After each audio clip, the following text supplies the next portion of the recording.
बड़ सुघर दिखत है चू। तय हमार गांव के मेला देखे नहीं आते? कौन सा है तुम्हारे गाँव? हमार अचानकपुर। कहाँ में होथे अचानकपुर गाँव, तोरा पूछत आहूँगा। छिरहा में होथे अचानकपुर गाँव, मोला खोजत आवेऊ। गेली शहर ते गंगा के मेला घूमे लाया बेऊ। गेली शहर से ते गंगा के मेला घूमे लाहूँगा।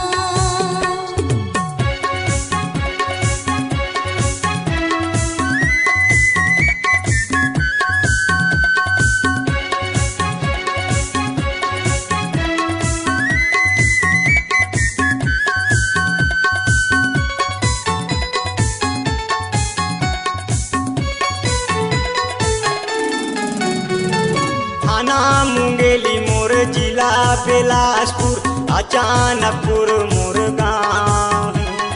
बीच चौराहा हम पीपर के छैया, प्रेम आनंद मोर नाम।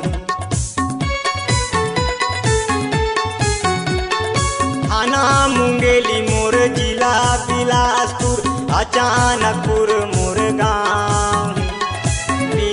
चौराहा हम पीपर के छैया, प्रेम आनंद मोर नाम। चौराहा हम पीपर के छैया, प्रेम आनंद मोर नाम। रतिहा नींद मोला आवे नहीं, दिन कैसे चला हूँ। रतिहा नींद मोला आवे नहीं, दिन कैसे बीता हूँ। गेली शहर ते गंगा के मेला घूमे लाया बेऊ। गेली शहर ते गंगा के मेला घूमे लाया बेऊ।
पंजाना मोर प्रीत के रानी, मैं तोर प्रेम दीवाना ओ।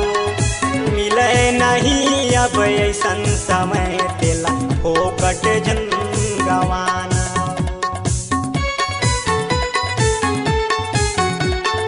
पंजाना मोर प्रीत के रानी, मैं तोर प्रेम दीवाना ओ।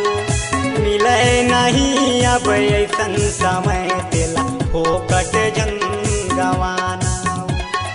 मिले नहीं अब ऐसन समय, तेला फोकट जन गवाना।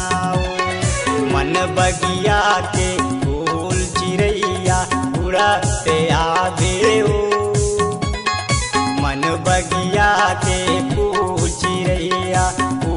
खोजते आबेऊ।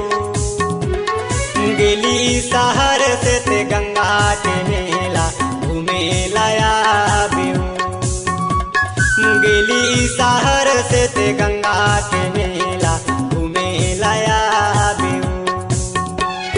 कहाँ मेर होठे अचानक गाँव तोला पूछत आहूँगा। चिरहा मेर होते अचानक गाँव मोला खोजते आबेऊ।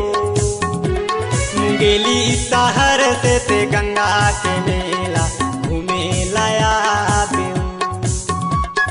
गेली शहर से ते गंगा के मेला घूमे लाऊंगा। गेली शहर से ते गंगा के मेला